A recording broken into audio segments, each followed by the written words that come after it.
Alright, so welcome back to the garden. Today what we're going to do is I'm going to plant some beets. Now you can see I've got this bed already mulched in. So, and I've got some what's called spinach. I'm sorry, oh man, what is it? Perpetual spinach that's grown over here on this side, which will hopefully give me some greens later on in the year. And then, like I said, what I've done is I've already mulched this in with a lot of grass clippings. Now, would other things make a better mulch? More than likely. You can see that one of the things that I have here is a lot of seed heads from various grasses that I've mown up. So I'm going to get some grass growing up in here, which is fine. You can just pull it up and continue on about your business, which I do on a pretty regular basis. Though the mulch does make it a lot easier to pull, I must say. It makes the ground a lot softer. So rather than taking up the mulch and planting the whole bed, what I'm going to do is I'm going to try and just separate the mulch and get down to the dirt. Alright, so just kind of push it aside until you get down to actual dirt. Like so, keeping the spot where I hopefully have some stuff growing. And then it says on the seed packet, and read your seed packets, people. They're very important. They tell you, the best guidelines. I'm not telling you got to follow it necessarily, but it is a good idea to go ahead and read it. So at least you know what the recommendation is, even if you choose to ignore it. Now it says the spacing should be 18 inches, essentially between rows, and about 4 inches between plants. And normally this would be north-south.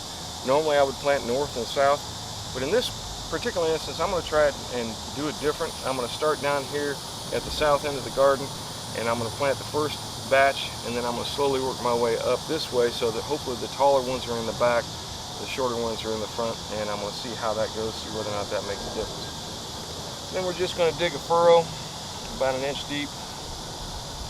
We've been getting a lot of rain, so this dirt is very nice and moist. Alright. Right there. And then plant them about 4 inches apart.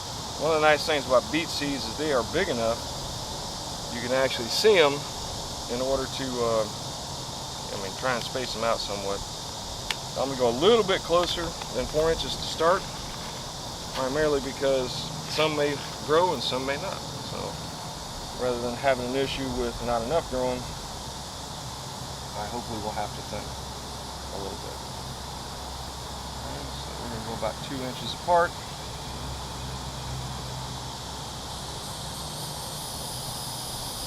And the idea is that I'll get some beets here in a few months,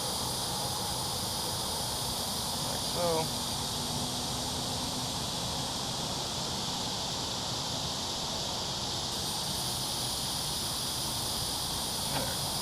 Cover it all back up.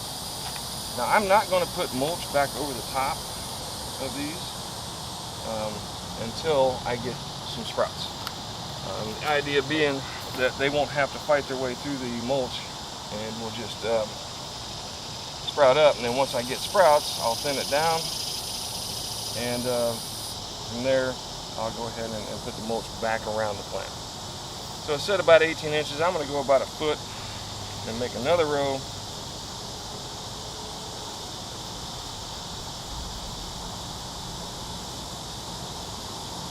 See, and one of the nice things about beets is not only is the fruit edible, or the root, it is root crop edible, but so are the greens. So if you're in a survival situation or you really want to grow something right away, beets are a good choice because the greens are a lot like chard, a little bit different taste, but they are good.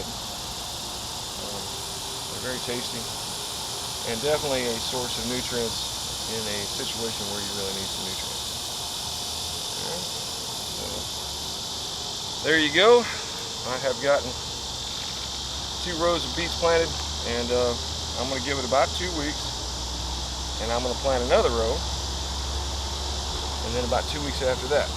Now, according to my guide from the University of North Florida, I shouldn't be planting these quite yet.